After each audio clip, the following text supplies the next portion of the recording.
बहुत समय पहले हिमालय की तलहटी में एक शांत और सुंदर गांव बसा हुआ था।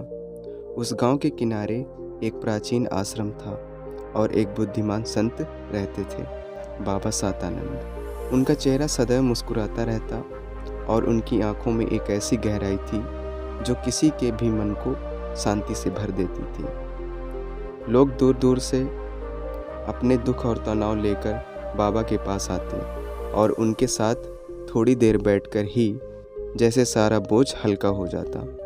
एक दिन शहर से एक युवा व्यापारी अर्जुन बाबा के पास पहुंचा और बेहद परेशान था। उसका चेहरा चिंता से मुरझाया हुआ था, आंखों में नींद नहीं थी और कंधे ऐसे झुके हुए थे मानो उसने दुनिया का सारा भार उठा रखा था। अर्जुन ने बाबा के चरणों में झुककर कहा, बाबा, मेरी जिंदगी में बहुत तनाव है। व्यापार में प्रतिस्पर्धा बढ़ गई है, परिवार की जिम्मेदारियां हैं, भविष्य की चिंता है। मैं दिन रात भाग रहा हूं, पर मन की शांति कहीं नहीं मिलती। कृपया मुझे इसका कोई समाधान बताइए। बाबा मुस्कुराए और बोले, पुत्र, चलो एक साथ नदी किनारे चलते हैं और प्रकृति से बात करना आसान होता है। दोनों आश्रम के पीछे बहती शांति नदी की ओर चल दिए। रास्ते में बाबा ने एक खाली मटका और कुछ पत्थर उठाए। अर्जुन को यह अजीब लगा, लेकिन वह चुप रहा। नदी किनारे पहुंचकर बाबा ने मटका जमीन पर रखा और अर्जुन से कहा, इस मटके को भर दो इन पत्थरों से। अर्जुन ने मटके में सारे पड़े पत्थर भर दिए। बाबा ने पूछा, क्या मटका भर गया?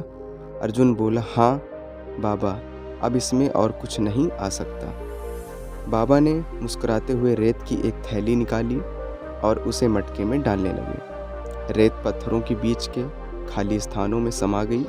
बाबा ने फिर पूछा, अब भर गया? अर्जुन थोड़ा हिचकिचाया और बोला, हाँ, अब लगता है पूरा भर गया। बाबा ने अब पानी की एक छोटी बाल्टी ली और मटके में डालने लगे। पानी रेत और पत्थरों के बीच से होते हुए भर गया। अर्जुन अब हैरान था। बाबा ने कहा, यह मटका तुम्हारी जिंदगी है।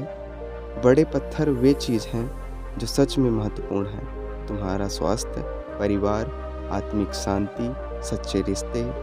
यदि तुम पहले रेत या पानी से मटका भर दोगे तो उसमें से ज़रूरी चीज़ों के लिए जगह नहीं बचेगी। अर्जुन ध्यान से सुन रहा था। बाबा बोले, और सबसे महत्वपूर्ण बात, तुम मटके को भरने में इतने व्यस्त हो जाते हो कि यह भूल जाते हो कि कभी कभी मटका खाली रहने देना चाहिए। शांति खालीपन में है, ना कि भराव में। अर्जुन ने धीरे से पूछा, पर बाबा, जब समस्याएं लगातार पीछा करती हैं तो मन को शांत कैसे रखें? बाबा ने मुस्कुराकर एक और उदाहरण दिया। उन्होंने नदी से एक कटोरा पानी भरा और उसे अर्जुन के हाथ में थमा दिया। इसे पकड़ो, बाबा ने कहा। अर्जुन ने कटोरा पकड़ लिया। कुछ मिनट बीते। बाबा बोले, थका क्या? अर्जुन बोला, नहीं बाबा, हल्का है। आधे घंटे बाद बाबा ने फिर पूछा, अब कैसा लग रहा है? अर्जुन ने कहा, अब हाथ थोड़ा दर्द करने लगा है। बाबा बोले, देखो, पानी का वजन नहीं बदला, पर समय के साथ उसका बोझ महसूस होने लगा। तनाव भी ऐसा ही होता है। अगर कुछ उसे थोड़ी देर थामे रखते हो तो कोई बात नहीं, लेकिन अगर उसे घंटों, दिनों या वर्षों तक पकड़े रहते हो तो वह तुम्हें थका देता है। तो क्या करूं बाबा? उसे समय समय पर नीचे रख दो, विश्राम करो, सांस लो और फिर जब ज़रूरत हो तब उठाओ। लेकिन कभी यह मत भूलो कि वह बोझ हमेशा तुम्हारे हाथ में नहीं रहना चाहिए। अर्जुन की आंखों में चमक आ गई थी, जैसे उसके भीतर कुछ हल्का हो गया था। बाबा ने अंत में कहा, तनाव जीवन का हिस्सा है, लेकिन उसे थामे रहना या छोड़ देना तुम्हारे हाथ में नहीं। ध्यान, प्रकृति, मौन और संतुलन, ये तुम्हारे सबसे बड़े मित्र हैं।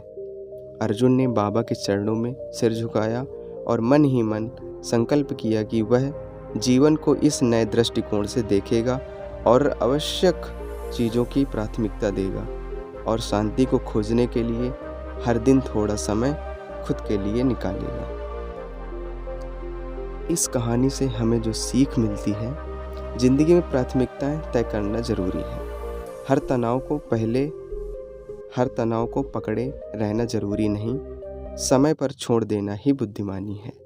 मन की शांति बाहरी दुनिया से नहीं, बल्कि भीतर की समझ और संतुलन से आती है। ध्यान, मौन और प्रकृति के साथ जुड़ाव तनाव को कम करने में सहायक होते हैं।